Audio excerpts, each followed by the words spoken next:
por dónde comienza para que la gente entienda mejor de dónde viene todo esto. Bien, empiezo por el final. Lo que estamos viviendo hoy es la consecuencia esperable de cuando a una ideología se le inyecta dinero y poder político. Por más absurda que sea esa ideología, porque de hecho la ideología de género es un absurdo en sí mismo, suponer que mi autopercepción constituye mi realidad es un absurdo, desde cualquier punto de vista, filosófico, científico, etc. Pero si yo a esa ideología le inyecto dinero y le inyecto poder político, el absurdo va a quedar de lado y no importa porque se va a imponer con arreglo de la fuerza del Estado o de organismos internacionales que después en todo caso podemos hablar de eso. Ahora bien, yo dije empiezo por el final. ¿Dónde está el principio? El principio está hace 2 años, cuando los padres empezaron a ver esto en los manuales de educación sexual, hace 3 años, 4 años, no. El inicio de esto está a mediados del siglo pasado.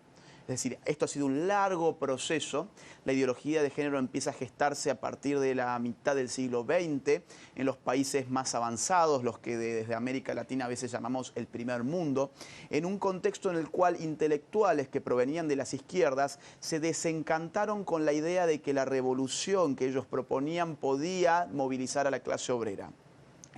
La izquierda en ese entonces, digamos, pensemos en la Guerra Fría, ¿no? La izquierda en ese momento tenía una matriz ideológica en la cual se suponía que la revolución del socialismo iba a venir de la mano de la clase obrera que se iba a levantar contra los patrones. Ahora muy bien, pensemos en Estados Unidos, década del 50-60. ¿Los obreros se levantaron contra los patrones? No. ¿En Alemania Occidental pasó lo mismo? No. ¿Pasó que se levantaron en Francia? No. ¿En Inglaterra? No. Entonces la izquierda empieza a comprender que no puede seguir jugando con la dialéctica obrero-capitalista y necesita llevar ese conflicto a otro terreno. Y ahí aparece la idea de lanzar una revolución cultural en vez de una revolución económica. Y esa revolución cultural especifica su punto más importante en el orden de la sexualidad. Es por eso que desde el vamos no podemos encontrar ideólogos de género que no participen de ideas inclinadas hacia las izquierdas. Sus intelectuales vienen de ese arco político, guste o no guste. Desde otro punto de vista, sin embargo, en ese mismo momento, un conjunto de gente con mucho poder económico en el mundo empieza a entender que estas ideologías pueden ser funcionales a intereses vinculados con políticas demográficas de natalidad.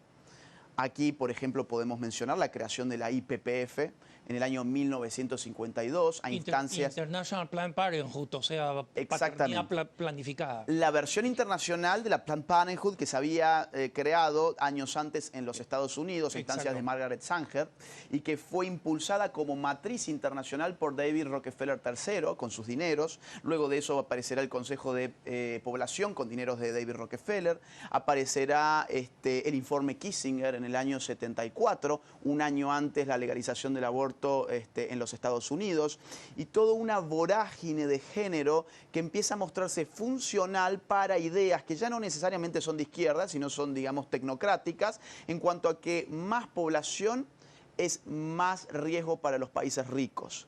Con un componente relativamente racista, porque, por ejemplo, varios de los informes que tú mencionas, básicamente piden aplicar masivas políticas de control natal en los países del tercer mundo, América Latina, África, etcétera, ¿no? Esto empezó, de hecho, con una matriz eugenésica.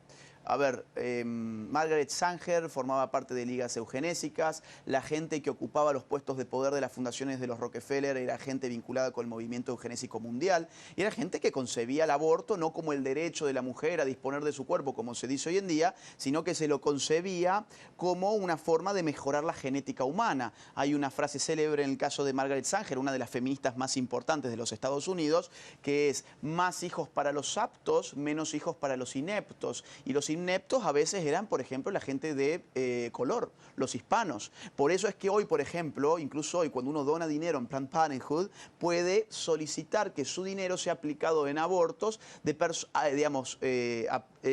personas de ciertas etnias o de ciertas razas, ¿no?